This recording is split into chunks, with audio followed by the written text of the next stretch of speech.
Amém, irmãos? Jesus é o Senhor. Amém, por mais uma reunião do Partido Pão. Ó Senhor Jesus. Era outro irmão para estar aqui liberando, mas ele não está muito bem. Então ele me pediu que tomasse o seu lugar, né? Que o Senhor possa nos abençoar. Amém? Vamos tomar esses versículos da semana, né? Para a gente desfrutar da graça do Senhor. Porque Romanos 6 diz que nós somos livres do pecado pela graça. Senhor Jesus. Capítulo 6, versículo 1 diz: Que diremos, pois? Permaneceremos no pecado para que seja a graça mais abundante? De modo nenhum. O que é esse de modo nenhum? No versículo 2, isso aqui ele dando uma resposta que vem lá do versículo 20, do capítulo 5. Eu creio que algum desavisado pensou que podia pecar, porque a graça seria abundante, né? O versículo 20 lá do capítulo 5 diz: Sobreveio a lei para que avultasse a ofensa, mas onde abundou o pecado, superabundou a graça. Então alguém pode pensar que onde há abundância da graça, ele pode pecar, que a graça vai estar sempre disponível. Mas Paulo aqui, ele dá uma resposta bem clara: de modo nenhum. Como viveremos ainda no pecado, nós os que para ele morremos? Ou porventura ignorais que todos nós que fomos batizados em Cristo Jesus, fomos batizados na sua morte? Fomos, pois, sepultados com ele na morte pelo batismo, para que, como Cristo foi ressuscitado dentre os mortos pela glória do Pai, assim também andemos nós em novidade de vida. Porque se formos unidos com ele na semelhança da sua morte, certamente o seremos também na semelhança da sua ressurreição. Na comunhão que tivemos na quinta-feira, o grupo familiar lá do Disseu, residência da irmã Midian, eu pude abordar 3 pontos com os irmãos, eu ganhei durante a semana, né? Que começa aqui no versículo 6. Primeiro você precisa saber que você já morreu para o pecado. O versículo 6 diz: sabendo isto. Você sabe, Chiquinho, que você morreu para o pecado? Sabendo isto, que foi crucificado com ele o nosso velho homem, para que o corpo do pecado seja destruído, e não sirvamos o pecado como escravos. Mas o que é esse saber? Esse saber aqui não tem nada a ver só com o conhecimento da letra, mas é a experiência. É algo subjetivo. É a experiência realmente de você se considerar morto para o pecado em Cristo Jesus. A palavra diz que o Senhor, né, nos conduziu para a cruz, o nosso velho homem. E o seu velho homem foi lá pregado na cruz. E eu peço aos irmãos que deixem ele lá, o velho homem, porque ele só dá trabalho. Não é? Então vamos deixar o bichinho pregado lá na cruz. Ó Senhor Jesus, sabendo isto, irmãos, nós precisamos saber. É uma coisa que precisa estar no nosso interior. É uma experiência com o Senhor. O 7 diz: porquanto quem morreu está justificado do pecado. Ora, se já morremos com Cristo, cremos que também com ele viveremos. Ou seja, depois da morte vem a ressurreição. Depois do Senhor te levar ali para a cruz, você morrer com Cristo, você também ressurgiu com Cristo. Irmãos, isso é uma maravilha. E que nós precisamos saber e desfrutar disso.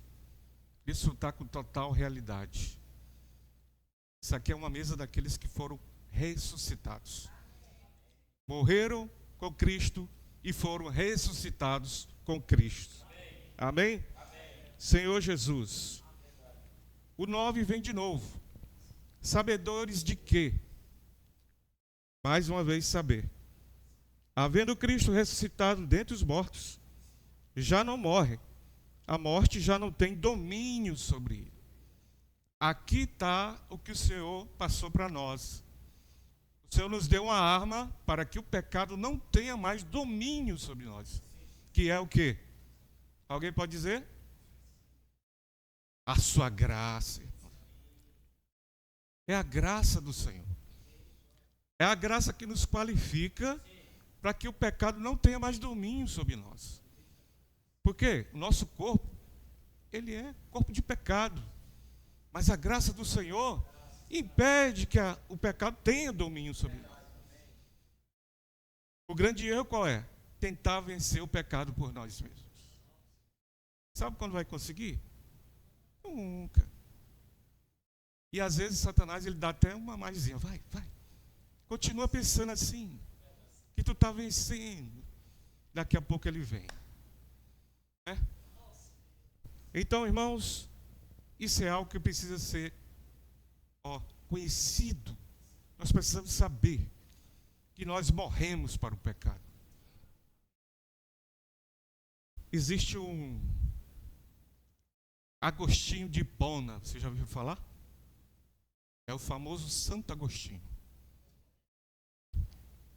Ele era conhecido como o Senhor dos Prazeres. Antes dele se tornar alguém envolvido bem com a igreja, ele era conhecido como o Senhor dos Prazeres.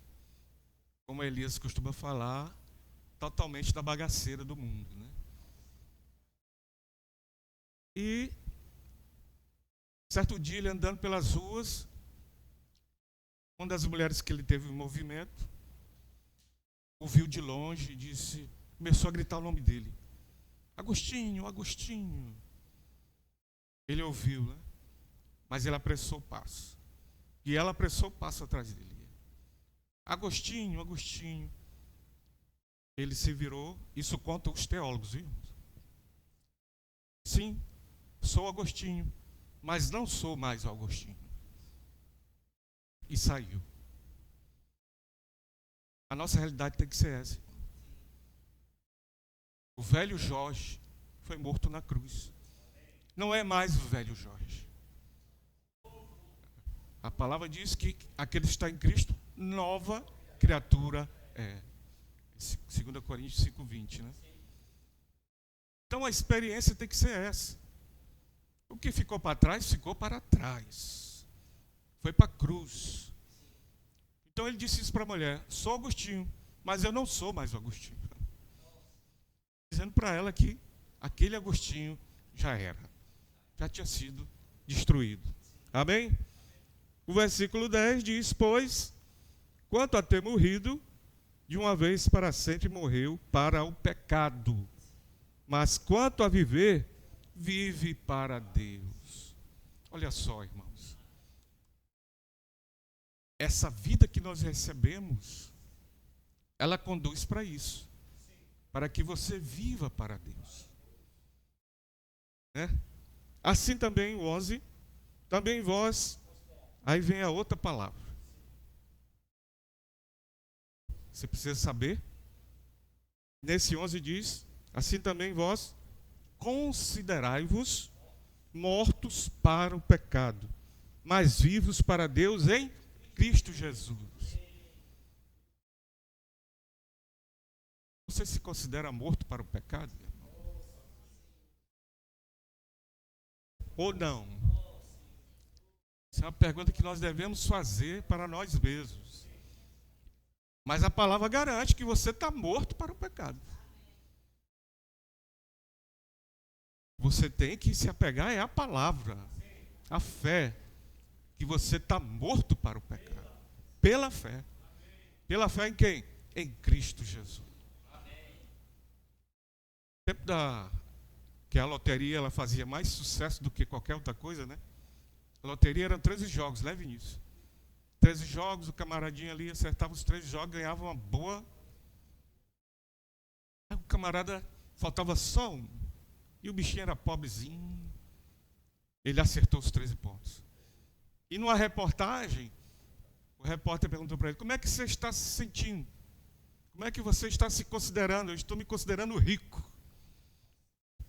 Irmãos, como é que vocês se consideram diante do Senhor? Nós temos tanta riqueza. Insondáveis. A palavra diz que são riquezas insondáveis. Não chega ao fim. Outra história que conta do Senhor que tinha uma plantaçãozinha de batata. Passava grande dificuldade. E ele quis se desfazer da terra, de qualquer maneira. E para que ele vendeu, explorou a terra e terminaram achando o quê? Petróleo. Perdeu uma grande oportunidade de desfrutar da riqueza da terra. Irmãos, nós temos a oportunidade de desfrutar de Cristo. Todos os dias, todos os momentos, Ele está disponível. Mas a gente às vezes ignora essa riqueza. Então, irmãos, vocês precisam, vocês, considerar. Considere a sua situação diante do Senhor. Você é rico diante do Senhor. Você está morto para o pecado. Amém? E o Senhor quer que você reine. O 12 diz o seguinte: não reine, portanto, o pecado em vosso corpo mortal, de maneira que obedeçais às suas paixões. E aqui vem a terceira palavra, no versículo 3. Nem ofereçais cada um os membros do seu corpo ao pecado como instrumentos de iniquidade, mas oferecei-vos a Deus como ressurretos dentre os mortos, e os vossos membros a Deus como instrumentos de justiça. Porque o pecado não terá domínio sobre vós, pois não estáis debaixo da lei, e sim da graça. O que é que nós temos que oferecer hoje para o Senhor? O nosso natural não serve. Não é? Mas Romanos 12 diz que nós podemos oferecer como sacrifício vivo, santo e agradável, o nosso corpo. Ele chama de o culto racional. E através dessa graça dispensada a nós pelo Espírito, nós podemos ter uma mente renovada, uma mente transformada, para que esses pensamentos, quando chegam, para que querer usar o seu corpo para o pecado, eles sejam anulados. Então, irmãos, a graça é para anular o pecado que tenazmente nos assedia. E isso é diário. Já pensou se você não tivesse disponível essa graça do Senhor? Se você não tivesse o Espírito em seu espírito, Deus sabe que você não ia conseguir vencer. É por isso que Ele fez esse plano maravilhoso. Não é mirabolante, né, Vinícius? Mas é maravilhoso. Não é? De quê? Se transformar no Espírito. Aqueles discípulos citados lá em João 20 ou 21, trancados dentro de uma casa, com medo, situação até assim, medo de morrer, quando o Senhor aparece e diz: paz seja convosco. Recebei o Espírito. O Senhor estava vendo ali a situação dos discípulos, que também é a nossa, irmão. Deixa eu fazer algo, que eu sei que eles não vão conseguir. Eu vou me colocar dentro deles. Ó Senhor Jesus. Irmãos, que coisa maravilhosa. O Senhor, Ele não só mostra a situação, Ele dá a condição, a solução Ele dá tudo para você ser um vencedor. Então, a minha palavra para os irmãos é essa hoje. Você precisa saber que você está morto para o pecado. Você precisa considerar que você está morto para o pecado, que você é rico, que você tem as riquezas insondáveis de Cristo, que você pode desfrutar e que o seu corpo deve ser oferecido. Ofereça o seu corpo a Deus como sacrifício vivo, santo e agradável. Amém? Queria dar essa palavra rápida aos irmãos, para que os irmãos possam também compartilhar suas experiências. Certo? Eu estou desfrutando demais desses capítulos de Romanos. Vou ser sincero para vocês. Apesar de ter lido tantas coisas, mas está sido muito novo para mim. Não é? Desde o capítulo 1. Né? Que o Senhor fala da perdição do ímpio. 2, a perdição do judeu. O 3 mostra que o judeu e o ímpio não são nada sem Deus. É tudo pecador. Aí ele começa para a justificação. E por fim agora a gente viu a questão de Adão em Cristo. Irmãos, se essa palavra não penetrar em você, puxa, vamos aproveitar esse momento. Então vamos desfrutar dessa graça. Que graça tamanha, mercê que nos ganha. O que mais? Preciosas emanam do trono dos céus, preciosas emanam. Cabe a você, só a mim, você desfrutar. Amém? Vamos diante do Senhor, vamos orar, vamos realmente ver tudo que o Senhor tem feito por nós, visa nos fazer vencedores. Jesus é o Senhor. Vamos orar diante do Senhor.